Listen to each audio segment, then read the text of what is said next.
یقیناً دنیا میں دین اسلام وہ واحد مذہب ہے جو انسان کو سماجی رشتوں کی مضبوط ڈوری میں باندھ کے رکھتا ہے۔ کہتا ہے مل جل کے رہو، ایک دوسرے کے لیے دل میں محبت رکھو، بغض، حسد، کینہ، عداوت، جھوٹ، بددیانتی، خیانت، ظلم، ان سب چیزوں سے اپنے آپ کو دور رکھو۔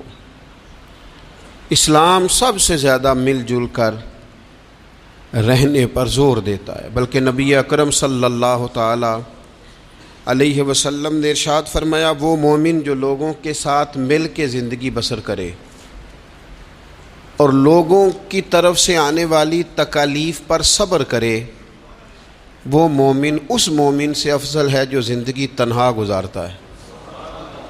وہ لوگوں کی طرف سے آنے والی کسی مشکل پر اسے صبر نہیں کرنا پڑتا، افضل وہ ہے جو لوگوں کے بیچ رہے۔ اور اگر لوگوں کی طرف سے کوئی مصیبت آتی ہے، کوئی مشکل آتی ہے، کوئی تکلیف آتی ہے، کوئی اذیت آتی ہے، اس پر صبر کرے، یہ افضل ہے اس بندے سے جو تنہا رہتا ہے۔ اسلام نے رہبانیت سے منع کیا، مل جل کے رہنے کا کہا۔ کوئی انسان سامنے ہوتا ہے تو کوئی اسے بات بھی کر ہی لیتا ہے۔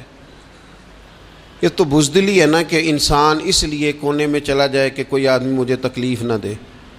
جب انسان سفر طے کرتا ہے، منزل کی طرف جاتا ہے، تو سارے راستے اسے پکے نہیں ملتے، کچھ راستے کچے بھی ہوتے ہیں، دشوار گزار بھی ہوتے ہیں، لیکن اگر وہ جد و جہد والا ہے، کسی منزل تک پہنچنے والا ہے، تو پھر اسے راستے کی پرواہ نہیں کرنی چاہیے، اسے منزل کا شوق پیدا کرنا چاہیے۔ تو انسان کو، مسلمان کو سماجی رابطوں کا کہا، مل جل کر رہنے کا کہا، لیکن اس کے ساتھ ساتھ اسے صالح ماحول بنانے کا بھی حکم دیا کہ مل جل کے رہنا ضرور ہے، پر رہنا سچوں کے ساتھ ہے۔ مل جل کے رہنے میں ہی فائدہ ہے، لیکن ہر ایک سے مل جل کے تھوڑی رہنا ہے۔ فرمایا یا ایھا الذین آمنوا اتقوا اللہ وکونوا مع الصادقین، اے ایمان والو اللہ سے ڈرو اور سچوں کی سنگت اختیار کرو۔ ایسے لوگوں کے پاس بیٹھو جن کے مزاج میں صداقت ہو، جن کی طبیعتوں میں ستھرائی ہو، جن کا لب و لہجہ شستہ ہو، جن کے الفاظ دھلے ہوئے ہوں، جن کا آئینہ کردار صاف ہو۔ سچے لوگوں کی یہ جو انسان کا ماحول ہوتا ہے نا، یہ اس پر بہت اثر کرتا ہے۔ خارجی ماحول بڑا اثر کرتا ہے۔ نبی پاک صلی اللہ تعالی علیہ وسلم نے فرمایا کل مولود یولد علی الفطرہ، جو انسان بھی پیدا ہوتا ہے وہ فطرت پر پیدا ہوتا ہے، مسلمان پیدا ہوتا ہے۔ نبی کریم نے فرمایا اگر اس کے والدین یہودی ہوں تو اسے یہودی بنا دیتے ہیں، عیسائی ہوں تو عیسائی بنا دیتے ہیں، مسلمان ہوں تو بچہ پیدا، یہ صحیح حدیث میں موجود ہے۔ اور ان لفظوں کے ساتھ موجود ہے کہ والدین اگر یہودی ہوں تو یہودی بنا دیتے ہیں، عیسائی ہوں تو۔ چلیں دو باتیں میں تشریح کے طور پہ عرض کر لوں۔ حضور نے فرمایا بچہ مسلمان پیدا ہوتا ہے، ماں باپ یہودی ہوں تو یہودی بنا دیتے ہیں، عیسائی ہوں تو۔ اب مجھے کیا لینے دو، اگر ماں باپ نمازی ہوں تو نمازی بنا دیتے ہیں، ماں باپ قرآن مجید پڑھنے والے ہوں تو قرآن مجید پڑھنے والا بنا دیتے ہیں، ماں باپ سچ بولنے والا ہوں تو بچوں کو سچ بولنے والا بنا دیتے ہیں، ماں باپ اگر رزق حلال کی تلقین کرنے والے ہوں تو امید ہے بچے بھی رزق حلال کمائیں گے۔ یہ حضور نے فرمایا ہے کہ بچہ مسلمان، انسان نہ فطرت نیک ہوتا ہے، یہ بات آپ نے سمجھنی ہے۔ فی نفس ہی انسان مسلمان ہوتا ہے، فطرت پر پیدا ہوتا ہے۔ جھوٹ بولنے والا جو بندہ ہے نا، جو جھوٹ بولتا ہے، وہ بھی جھوٹ سے نفرت کرتا ہے۔ آپ جھوٹے کو جھوٹا کہیں وہ ناراض ہو جائے گا۔ انسان فطرتاً، کوئی نہیں سمجھ آئی آپ کو میں نے کیا کہا ہے؟ انسان فطرتاً فی نفس ہی نیک ہوتا ہے، مسلمان فی نفس ہی پرہیزگار ہوتا ہے، اس کے مزاج میں اللہ نے نیکی۔ اگر کسی وجہ سے وہ غلطی میں الجھ گیا ہے، اس کا رزق ناپاک ہو گیا، لیکن اگر آپ اسے کہیں گے نا تو حرام کھاتا ہے تو ناراض ہو جائے گا۔ کسی وجہ سے کھا رہا ہے، اللہ معاف کرے، پر کہیں گے تو ناراض۔ یہ اچھا لوگ کیا کہتے ہیں؟ لوگ یہ کہتے ہیں دیکھو جی جھوٹ بولتا ہے، جھوٹا کھائے تو بگڑ گیا ہے۔ او بھئی یہ جو بگڑ گیا ہے نا، اس پر اللہ کا شکر ادا کر. کیوں؟ اس لیے کہ جھوٹ بولتا ہے پر جھوٹ کو پسند نہیں کرتا. وہ کسی وجہ سے رزق اس کا ناپاک ہے پر رزق حرام کو پسند، وہ رزق حلال والا کہلانا چاہتا ہے. انسان فی نفس ہی اپنے مزاج کے لحاظ سے برا نہیں ہوتا، لیکن جو اس کا ماحول ہوتا ہے نا، ارد گرد کے جو لوگ ہوتے ہیں، اس کا وہ اثر قبول. کیوں کہا اسلام نے پاک صاف رہنے کا؟ کیوں کہا طہارت کا؟ کیوں کہا صفائی نصف ایمان ہے؟ کیوں کہا کہ تم پاکیزہ رہو، یہ اسلام کا پسندیدہ عمل ہے؟ اس لیے کہ جب انسان کا ماحول صاف ستھرا ہوتا ہے تو اس کی طبیعت صاف ستھری ہوتی، اس کے ارد گرد اگر پاکیزگی ہوتی ہے تو وہ اجلا اجلا سا محسوس کرتا ہے. آپ 2-4 دن غسل نہ کریں تو کیا 2 من مٹی چڑھ جاتی ہے بندے پہ؟ کیا اس پر کلو کے حساب سے گرد چڑھتی ہے؟ کچھ بھی نہیں ہوتا. لیکن وہ جو تھوڑی سی بھی گرد ہوتی ہے وہ وجود کو، طبیعت کو ثقیل کر دیتی. آپ جب غسل کر لیتے ہیں تو آپ کو خود بخود اپنا آپ ہلکا ہلکا سا محسوس ہوتا ہے. یہ صفائی ستھرائی پاکیزگی ماحول کی یہ پسندیدہ عمل ہے. نبی اکرم صلی اللہ تعالی علیہ وآلہ وسلم نے اس ماحول کی خوبصورتی کو پسند کیا، اور حضور نے فرمایا ایسے لوگوں کے پاس بیٹھا کرو جن کے لہجے پاکیزہ ہوں، جن کا انداز اچھا ہو. اور مثال دی نبی پاک علیہ السلام. حضور فرمانے لگے اچھے دوست کی مثال اس طرح ہے جس طرح عطر فروش کی مثال ہوتی ہے. اگر کوئی اس سے سامان نہ بھی خریدے، سودا نہ بھی خریدے، تو خوشبو تو آتی ہے نا. اور نبی پاک علیہ الصلوۃ والسلام فرمانے لگے برے دوست کی مثال دھونی دینے والے کی طرح سے. جس طرح اس کے پاس کوئی شخص بیٹھے تو اور کچھ بھی نہ ہو تو دھواں تو آئے گا کہ نہیں آئے گا، اسے کچھ نہ کچھ اس کے کپڑوں تک گرد پہنچے گی. اپنے ماحول کو ٹھیک رکھنا، اپنے ارد گرد صالحیت پیدا کرنا، اور اپنے دائیں بائیں نفاست پسندی کو لانا، یہ انسان کی بڑی ذمہ داریوں میں سے ذمہ داری ہے. ہمیں ہمارا دین منع کرتا ہے کہ کسی قوم کا طرز نہ اختیار کرو، مشابہت نہ اختیار کرو، کسی انسان کے، کسی غیر مسلم کے طریقوں کو نہ اپناؤ. فرمایا جس نے کسی غیر کا طریقہ اپنایا وہ انہی میں سے ہے. کسی غیر قوم سے مشابہت نہ اختیار کرو، اپنی الگ تمہاری تہذیب ہے، تمدن ہے، تم اگر اپنے طریقوں پر رہو گے تو نفاست پسند رہو گے، تمہارے ماحول میں اس کا اثر نہیں آئے گا. آپ دیکھ لیں، غور کر لیں، ہمارے ماحول میں آج کتنی خطرناک چیزیں داخل ہو گئی ہیں، نہ چاہتے ہوئے بھی داخل ہو گئی ہیں، نہ چاہتے ہوئے بھی. کئی جگہ پہ ویسے مطلب سفر کر کر کے بندہ نڈھال ہو جاتا ہے، جا جا کے نڈھال ہو. پھر کچھ ایسی جگہوں کی اگر دعوت ملتی ہے آپ کو تو آپ ویسے ہی پریشان ہو جاتے ہیں. یعنی اگر پہلے تو یہ ہوتا تھا کسی بزرگ کا عرس منانا ہے، اب دعوت ملتی ہے کہ ان کا یوم ولادت ہے، اس پہ جلسہ کرنا ہے. میں نے کہا پہلے عرس گن لو سال کے کتنے ہیں، اور اگر ایک ایک کے 2 کرو گے تو پھر بتاؤ تمہارا خرچہ کتنا کو ہوگا، اور تم کہاں تک بات لے کے جاؤ گے. کچھ چیزوں کو نارمل رہنے دو. ایک ہستی کا میلاد منایا ہے پوری دنیا نے، اور وہ رسول پاک کی ذات گرامی.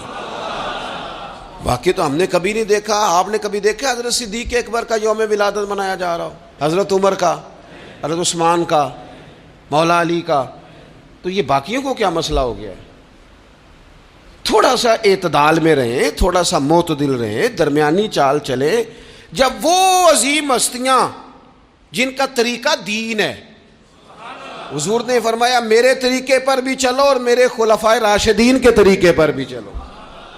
جب وہاں جن کا طریقہ بہت ہمارے لیے بہرحال دستور حیات ہے، جب ان لوگوں کے لیے چیزیں نہیں ہیں تو بعد والے اس قدر شدت کے ساتھ اگر یہ کام کریں گے تو بات دور نکل جائے گی.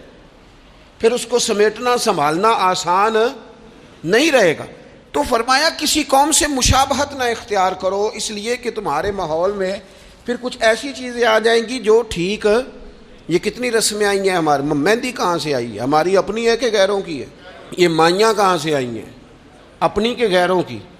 یہ جتنی رسومات ہیں، جتنی میں نے ایک دفعہ سرچ کی، تھوڑی سی میں نے تحقیق کی، تو ایسی ایسی عجیب رسمیں سننے کو ملی. لڑکا بیاہ کے گھر آیا ہے، اس کی اماں اس کے چہرے کے اوپر سے پانی پھیر رہی ہے. یہ تو خالص ہندوؤں کا طریقہ ہے. کسی کے چہرے کے گرد پانی پھیرنا خالص، یہ آپ نے بھی سنی ہوئی رسم؟ وہ بیاہ کے واپس آیا، یہ آپ کیا کر رہے ہیں؟ اور پھر کہتے ہیں اماں کو پانی نہ پینے دینا ورنہ بیماریاں ادھر چلے جائیں گی۔ کیا بات کرتے ہو؟ اسلام اس اوہام پرستی کا درس دے گا؟ کسی قوم کی مشابہت نہ اختیار کرو ورنہ تم انہی میں سے ہو جاؤ گے۔ اپنے ماحول کو، ارد گرد کے ماحول کو ستھرا رکھو، پاکیزہ رکھو، صاف ستھرا رکھو، اس میں طہارت رکھو۔ ایسے لوگوں کے پاس بیٹھو جن کے پاس بیٹھنے سے تمہیں اللہ کی یاد آئے، ایسے لوگوں کے پاس بیٹھو بیٹھنے سے تمہیں آخرت کی فکر نصیب ہو، ایسے لوگوں کے پاس بیٹھو جن کے پاس بیٹھنے سے تمہیں سادگی کا سبق ملے، ایسے لوگوں کے پاس بیٹھو جو تمہیں حقیقت پسند بنائیں، جو تمہیں یہ بتائیں کہ تم نے اپنی زندگی میں بنیادی کاموں کو کس ذمہ داری کے ساتھ سر انجام دینا ہے۔ لیکن ہم زیادہ تر اس طبیعت کے قائل ہوتے ہیں کہ ہم ان چیزوں کو سمجھتے نہیں۔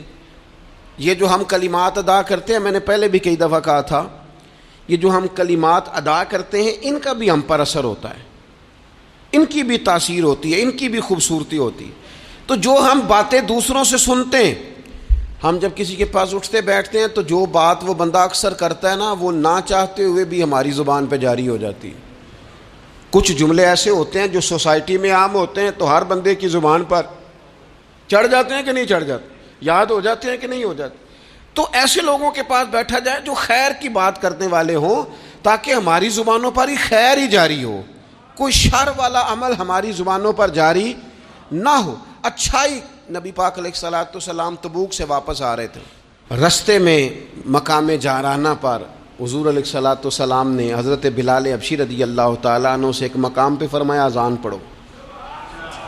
سیدنا بلال نے اذان پڑھی، چند نوجوان وہاں کھیل رہے تھے، ان میں سے ایک نوجوان جناب ابو معذورہ بھی تھے، انہوں نے نا حضرت بلال حبشی کی آواز کی نقل اتاری۔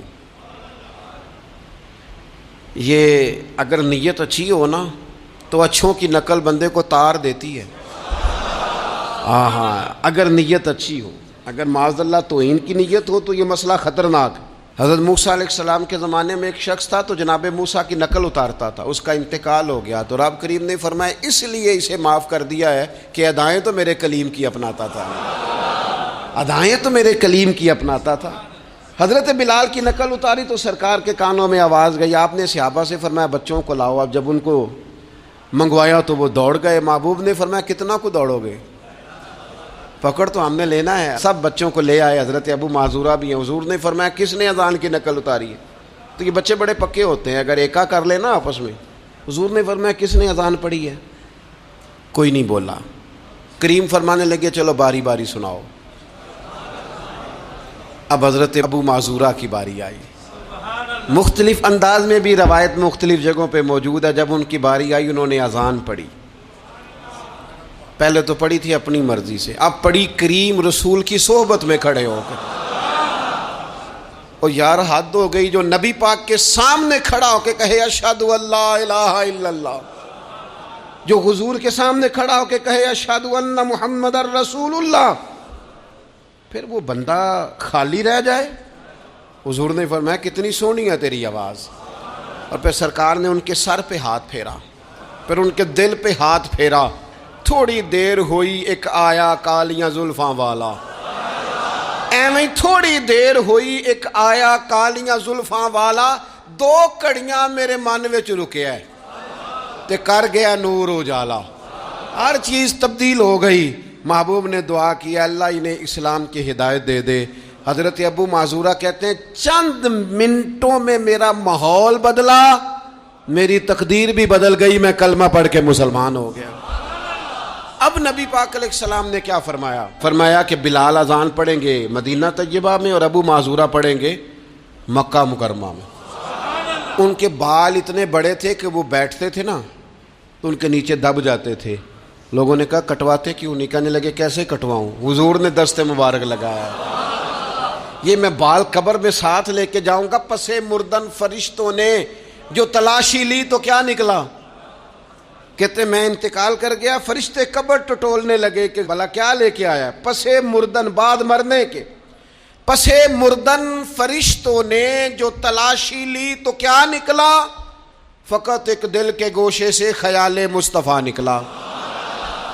حضور کا خیال پاک نکلا، حضرت ابو محذورہ کو تھوڑی دیر وہ ماحول ملا، حضور کی سنگت مبارک، ہمارا جو ماحول ہے نا ارد گرد کا، وہ تھوڑی دیر بھی پاکیزہ، پورا پاکیزہ تھوڑی دیر بھی مل جائے نا تو روح کو بدل جاتا ہے، طبیعتیں قرار میں آ جاتی، باطن میں سکون ٹھہرتا ہے، ماحول اجلا نہیں رہا۔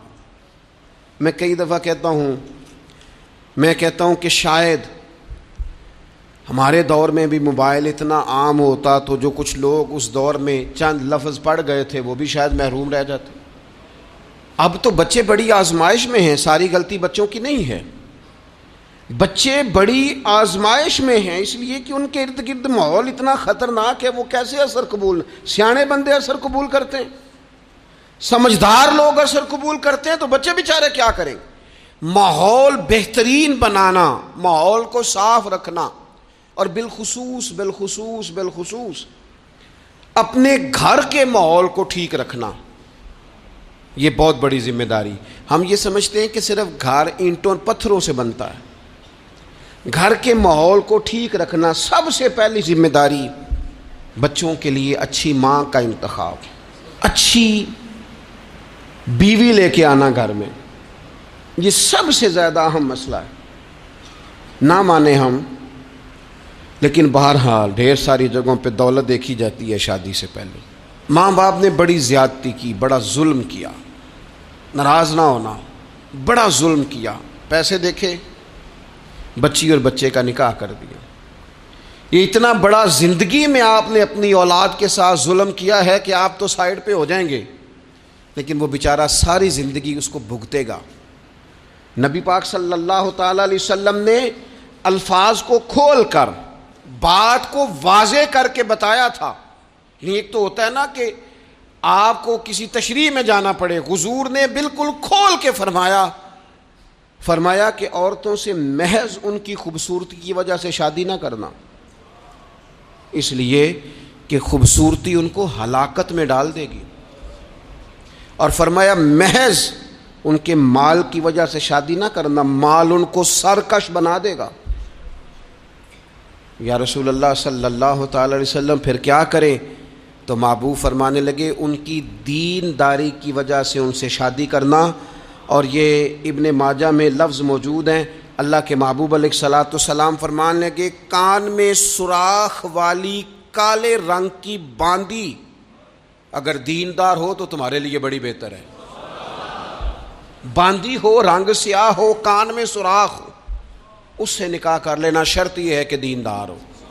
بہت اثرات ہیں ماں کے، لہذا اس انتخاب کے اندر باریکی کا مزاج پیدا کریں اگر اپنے گھر کا ماحول ٹھیک رکھنا چاہتے ہیں۔ اور اگر ماحول ٹھیک نہیں ہے تو پھر آپ کروڑوں روپیہ لے آئیں، جس کے بچے ہی ناکام ہو گئے اس کے پیسے کیا کریں گے؟ آپ بہت بڑا گھر بنا لیں لیکن اگر بچے ہی ناکام ہو گئے تو آپ کی بڑی حویلی کیا کارنامہ سر انجام دے گی۔ اور اسی طرح کا معاملہ مرد کے ساتھ بھی ہے۔ نبی پاک علیہ الصلوۃ والسلام نے فرمایا جب تمہیں ایسے لوگ پیغام نکاح دیں جن کا دین اور اخلاق اچھا ہو تو پھر اپنی عورتوں کا نکاح ان سے کر دو۔ اگر ایسا نہیں کرو گے تو زمین میں فتنہ برپا ہوگا، فساد ہوگا۔ نیک مرد جب ملے تو پھر اس کے ساتھ نکاح کرو۔ صحیح بتانا، خالی نیک دے کے رشتہ دے دیا جاتا ہے؟ نیک ہے، دیندار ہے، اچھے اخلاق والا ہے، خالی تقویٰ دے کے لوگ رشتہ دیتے ہیں؟ بڑا کچھ دیکھا جاتا ہے، بڑا پس منظر دیا تو تنخواہ تھوڑی ہو تو کہتے ہیں کماتا ہی کچھ نہیں۔ اگر تو بہو آئے تو پھر تو اس کے نصیب کا رزق ہے، اگر بیٹی نے جانا ہو تو پھر اس کے نصیب کا رزق نہیں ہوتا۔ تو جن رشتوں کی بنیاد لالچ پر رکھی جاتی ہے وہاں گھر کا ماحول درست رکھنا ممکن نہیں رہتا۔ گھر کا ماحول اس وقت درست رہتا ہے جب تقویٰ کو، طہارت کو، پرہیزگاری کو، عمدہ اخلاق کو، عمدہ اطوار کو، اچھے نظریات، ستھرے مزاج کو، گھرداری کے ماحول کو جب پیش نظر رکھا جاتا ہے پھر حالات کچھ اور طرح کے ہوتے ہیں۔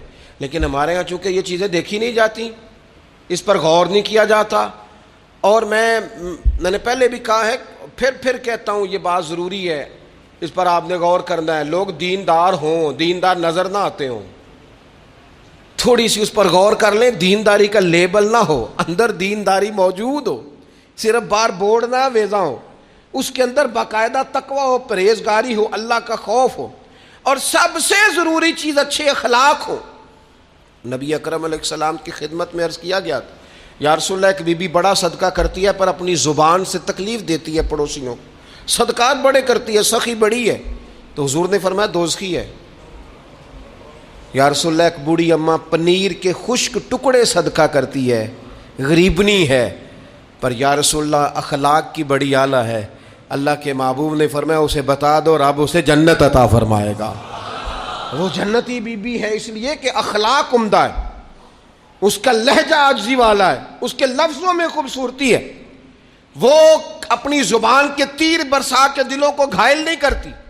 تو اخلاقی رویوں کی عمدگی یہ انسان کے لیے جنت کا رستہ آسان کرتی۔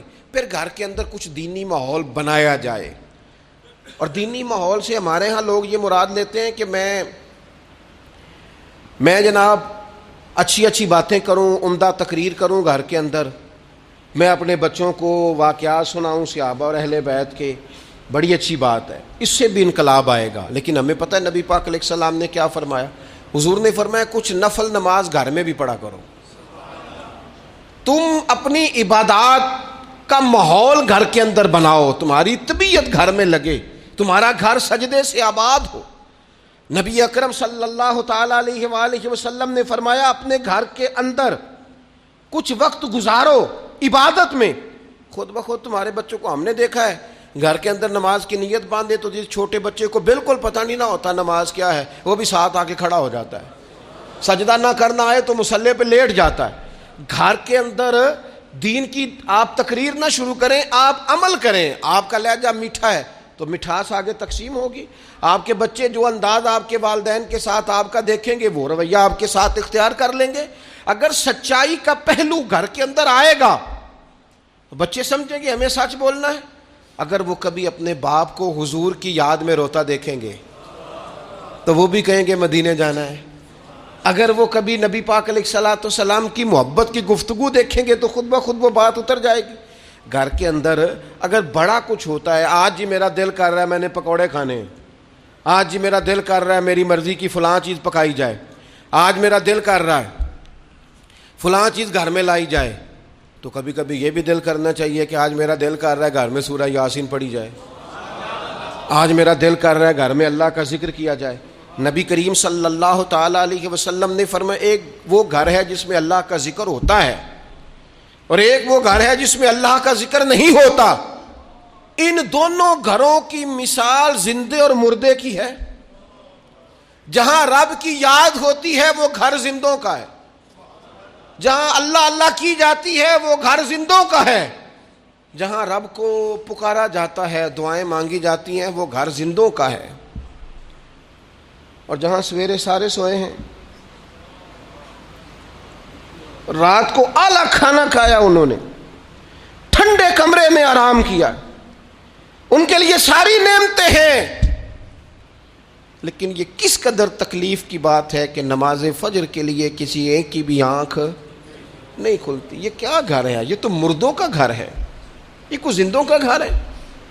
یہ تو حضور علیہ السلام نے فرمایا زندہ اور مردہ کی مثال ہے، جہاں اللہ کی یاد کی جاتی اور جہاں نہیں کی جاتی۔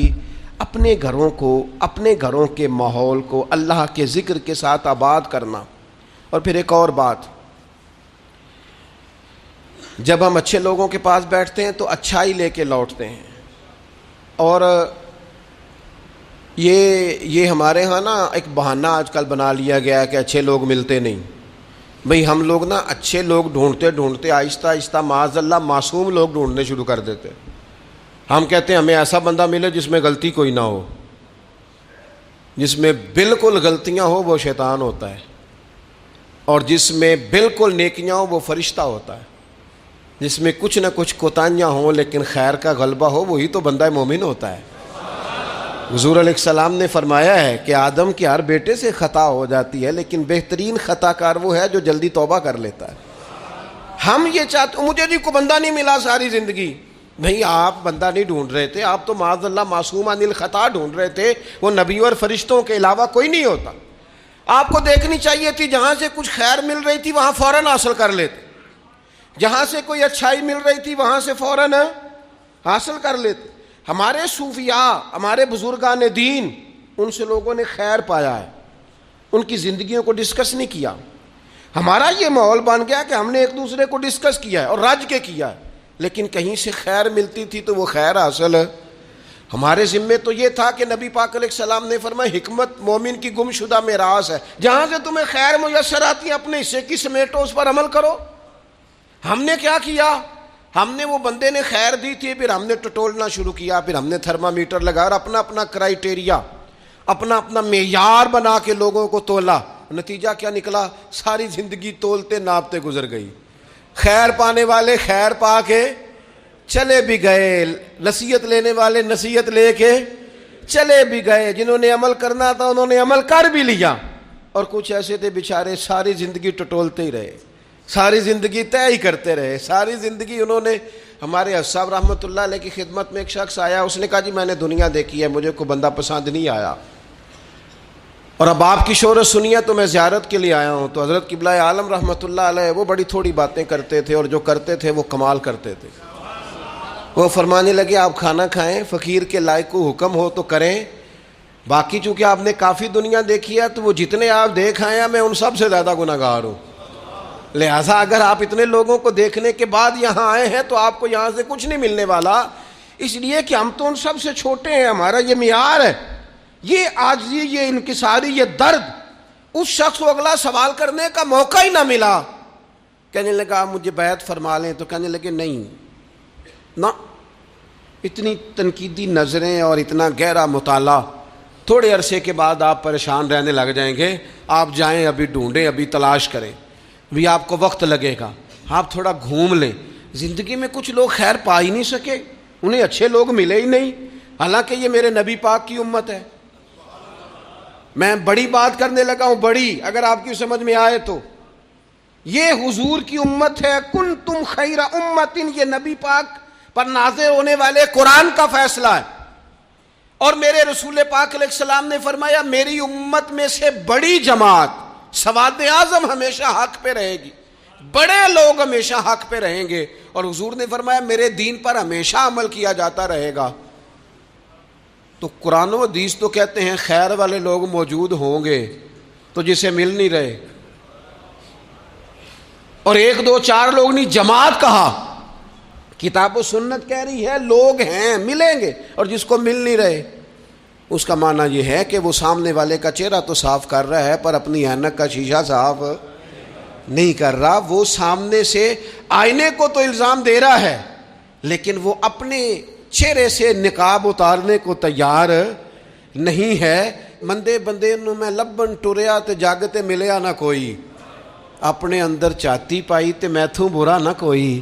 جو لوگ خیر، اچھے لوگوں کو ڈھونڈیں اور اچھائی سے فیض پائیں، اس سے فیض حاصل کریں. جو لوگ بھی ڈگریوں پر بحث کرتے ہیں نا، ٹیچر آئے ایف اے کے، بی اے کے، ایم اے کے، انہوں نے آتے ہی کلاس میں کہا کتابیں نکالو بھائی. پہلے دن فرسٹ ایئر کی کلاس بیٹھی ہے، سمجھ لیں اردو کے ٹیچر، کتابیں نکالو. تو ایک اسٹوڈنٹ صاحب اٹھ کے کھڑے ہو گئے، انہوں نے کہا سر جی پہلے آپ یہ بتائیں کہ آپ نے ایم اے اردو کیا ہوا ہے، پھر آپ یہ بتائیں کہ ایم اے کے بعد آپ نے بی ایڈ یا ایم ایڈ کیا ہے، پھر یہ بتائیں کہ آپ میرٹ پہ ہیں کہ سفارش پہ ہیں. اگر یہ 3 سوال اسٹوڈنٹس کرے تو استاد جواب دے دے گا. ہاں، ایسے شاگرد کے لیے ڈنڈا سوٹا چلایا جا سکتا ہے. بھائی تو کتاب کھول، تو کون ہوتا ہے یہ پوچھنے والا؟ تیرا یہ کام نہیں. یہ مجھ سے پوچھے گا کالج کا پرنسپل، یا مجھ سے پوچھے گا اس ادارے کا ہیڈ جو مجھ سے بڑا ہوگا، اسے میں ڈگری دکھاؤں گا. تو کون ہوتا ہے؟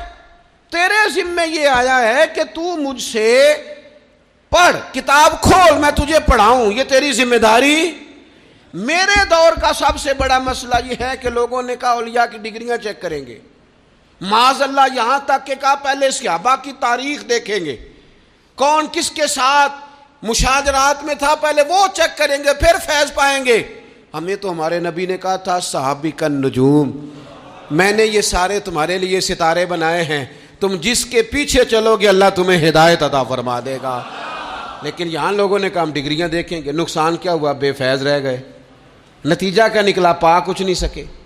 لازمی طور پر رزلٹ یہ برآمد ہوا کہ شر ہی شر پھیل گیا، فتنہ ہی فتنہ ہو گیا۔ ہمارے ذمے تو خیر لینا تھا، خیر نہیں لی، ڈگریوں پہ بحث کی، نتیجہ غلط برآمد ہوتا ہے۔ اپنی مومن کی گم شدہ میراث ہے حکمت، جہاں سے خیر کی بات ملے اسے لو۔ حضرت عبداللہ ابن عباس آپ فرمایا کرتے تھے بس ایک کام کرنا، لا تجالسوا اہل الہوا، جو لوگ ہوائے نفس والے ہوں، برے ہوں، ان کی مجلس نہ کرنا، بروں کے پاس نہ بیٹھنا۔ حضور کیا ہوگا؟ فرمایا اگر ان کے پاس بیٹھو گے نا تو تمہارا دل اور تمہاری روح بیمار ہو جائے گی، روح بیمار ہوگی، دل سخت ہو جائے۔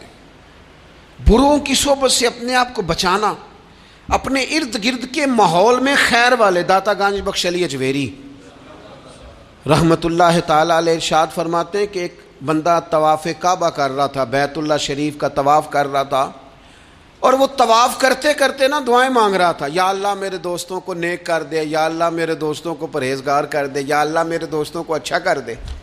داتا صاحب فرماتے میں نے اس کا بازو تھام لیا، میں نے کہا یہ کیا دعا ہوئی، کوئی اپنے لیے بھی مانگ۔ تو کہتے ہیں وہ کہنے لگا حضور اگر میرے دوست نیک ہوئے تو میں انشاءاللہ خود بخود ہی ہو جاؤں گا، اگر میرے ارد گرد کا ماحول ٹھیک ہوا تو مجھے بھی خیر کی طرف لے جائیں گے۔ اگر ماحول ٹھیک ہو، دائیں بائیں، ہم یہ کرتے ہیں کہ ہم نا کئی دفعہ اپنی آگ بجھاتے ہیں، پڑوسیوں کی بجھانے کی کوشش۔ میرے ابا جی پتہ کیا کہا کرتے تھے؟ وہ کہندے سن پتر جے گوانڈیاں دی اگ نہ بجھائیے تے اپنے گھر بھی آ جاندی۔ تو پڑوسی کی آگ کئی دفعہ اس لیے بھی بجھا دینی چاہیے کہ ایسا نہ ہو کہ اگر وہ جلتی رہی تو ہمارے گھر بھی۔ اپنے ماحول کو ٹھیک کرنا چاہیے، ارد گرد کے سارے ماحول، کیونکہ ماحول ٹھیک رہتا ہے تو اس میں رہنے والے بچے، اس کے اندر بسنے والے لوگ یہ بھی ٹھیک رہتے ہیں، اور اگر ماحول بگڑ جائے پھر سارا کچھ بگڑ جاتا ہے۔ اپنی مجالس کو عمدہ کریں۔ دوستوں کے ماحول میں نہ ایک دوست رواج ڈالے کہ یار ٹھیک ہے گپ شپ بڑی ہو گئی۔ میرے پاس حضور کا ایک فرمان ہے، یہ دیکھو میں موبائل میں لے کے آیا ہوں، اگر مجھے 2 منٹ دو تو میں اپنے کریم کی ایک حدیث نہ تمہیں سناؤں۔ تھوڑا سا تانا دیں گے، تھوڑا سا کہیں گے بہ جا تو ایڈا مولوی، پتہ ہے جتنا تو نیک ہے، تھوڑا سا کہیں گے، لیکن یہ 2-4 منٹ کے لیے ہوگا، اور حضور کی بندہ حدیث سنائے اور پھر سرکار کا فیض حاصل نہ ہو، پھر اللہ کی مدد نہ آئے۔ تھوڑا سا نہ ماحول بنایا جائے جہاں لوگ محنت کر کے جد و جہد کر کے یہ کام کرتے ہیں نا کہ چل یار تو مری تیرا خرچہ میں دوں گا، تو وہاں اگر تھوڑی سی کوشش یہ بھی کر لی جائے کہ یار میرے پاس سواری ہے، چل دونوں کٹھے مسجد چلتے ہیں۔ اپنے ماحول میں تقویٰ لایا جائے، صالحیت لائی جائے، ارد گرد کے ماحول کو اللہ رسول کی باتوں سے آراستہ کیا جائے، خیر بانٹنے کی کوشش کی جائے۔ میں دیکھتا ہوں تلخ تلخ طبیعتیں ہیں، پریشان پریشان لوگ ہیں، رج کے سوئے ہیں، رج کے کھایا ہے، اور اچھی جگہ پہ اللہ نے رہنے کا موقع دیا ہے، لیکن طبیعت کو قرار نہیں ہے۔ کیوں؟ اس لیے کہ جسم سیر ہو گیا، روح پیاسی ہے، باطن تڑپتا ہے، اس کے اندر بھوک ہے، درد ہے۔ جب ہم خیر والی مجالس برپا کریں گے، وہ صحابہ کی محفلیں جہاں علمی باتیں ہوتی تھی، جہاں خیر کی گفتگو ہوتی تھی، جہاں حضرت عمر فاروق کے گرد بہت سارے صحابہ بیٹھے، حضرت عبداللہ ابن عباس کو آپ اکثر قریب بٹھایا کرتے تھے، فرمانے لگے یار میرا دل کرتا ہے قرآن مجید کی ایک سورہ ہے اس کی تفسیر بیان کی جائے۔ میں بھی اپنے فہم کے مطابق کچھ کہتا ہوں، حضرت عمر جیسے لوگ، انداز کتنا عاجزی والا ہے، میں بھی اپنے علم کے مطابق بات کرتا ہوں، سارے رائے دو۔ بعض لوگوں کا خیال تھا حضرت عبداللہ ابن عباس کو زیادہ آگے کیوں بٹھاتے ہیں، اتنے کبار صحابہ کی موجودگی۔ حضرت عمر نے سورہ نصر تلاوت کی، اذا جاء نصر اللہ والفتح ورأیت الناس یدخلون فی دین اللہ افواجا۔ آپ نے بھی کچھ تفسیر بیان کی، کچھ باقی لوگوں نے بھی بیان کی۔ حضرت عبداللہ ابن عباس جوان تھے، 15-16 سال عمر تھی، فرمایا آپ بھی کوئی تفسیر بیان کریں کہ اب اللہ کی مدد آ گئی، پھر فتح حاصل ہو گئی، پھر آپ دیکھیں گے لوگ فوجوں کی فوجیں دین میں داخل ہو رہے ہیں، اس کی تفسیر آپ بھی بیان کریں۔ حضرت عبداللہ ابن عباس نے پہلے ٹھنڈی آہ بھری، پھر بات کہنے سے پہلے آنسو آئے، پھر فرمانے لگے امیر المومنین اس آیت میں نبی پاک کے وصال ظاہری کی خبر دی گئی ہے۔ یہ صورت بتاتی ہے کہ اب حضور کے وصال کا وقت آ گیا ہے، اس لیے کہ جب فتح ہو گئی ہے، جب فوجوں کی فوجیں لوگ دین میں آ گئے ہیں، تو اب رب نے کہا فسبح بحمد ربک واستغفر، اب آپ تسبیح پڑھیں، استغفار کریں، اللہ کی حمد کریں۔ یہ حضور کے وصال کی طرف اشارہ ہے۔ صحابہ بھی روئے، حضرت عمر بھی روئے، عبداللہ ابن عباس بھی روئے، بس وہ رونا ہی تھا کہ محفل کو نیا رنگ مل گیا، اس ماحول کا حسن نور علی نور ہو گیا۔ یہ کیفیات پیدا ہوں، یہ ماحول ہمارے ہاں بنے، اور یہ بن سکتا ہے۔ اپنے گھروں میں ان چیزوں کو ہم لے کے آئیں۔ کوئی آج یار میں نے یہ خیر کی بات سنی ہے یہ، اور اگر جواب میں کبھی پتر بھی کہہ دے ابا جی آپ نے سنی ہے تو میں نے بھی ایک سنی ہے، میں سناؤں؟ ہمارے ہاں گھروں میں آج بھی بحث ہی ہوتی ہے دین پر، بحث نہیں کرنے کا کہہ رہا، میں یہ کہہ رہا ہوں کہ ایک خیر کی بات ادھر سے آئے، پھر ایک خیر کی بات ادھر سے آئے، اور جہاں دین کی بات اس خوبصورتی سے ہوگی وہاں اللہ کی رحمتیں ہوں گی، وہاں دل نرم ہوگا، وہاں محبتوں کو فروغ ہوگا۔ علمی مجالس میں وقت دیا جائے، خیر کی جگہوں پہ ہم جا کے بیٹھیں، ہم اچھائی حاصل کرنے کی کوشش کریں، ہم حکمت سمیٹنے کی کوشش کریں۔ پرانے لوگ جو تھے وہ بچوں کو کہتے تھے بیٹا دادا کے پاس بیٹھا کرو، نانا کے پاس بیٹھا کرو، تمہیں وہاں سے اچھی بات ملے گی۔ وہ حضرت لقمان حکیم نے اپنے بیٹے سے کہا تھا بیٹا بزرگوں سے تم باتیں سیکھا کرو، اس لیے کہ وہ تجربات کی قیمت ادا کر چکے ہیں، انہوں نے قیمت دے کے تجربہ کیا ہے، پھر اس نتیجے پہ پہنچے ہیں۔ فرمایا کرتے تھے ان سے خیر سیکھ لو، تمہیں تجربے کی قیمت دیے بغیر تجربہ نصیب ہو جائے گا، تمہیں تجربے کی قیمت نہیں دینی پڑے گی، خود بخود تمہیں تجربہ نصیب ہو جائے گا۔ اللہ تبارک و تعالیٰ کی بارگاہ ہے، عالی مرتبت میں دعا ہے اللہ کریم ہمیں سمجھنے کی توفیق عطا فرمائے، اور اللہ تعالیٰ ہمارے ماحول میں صالحیت پیدا فرمائے۔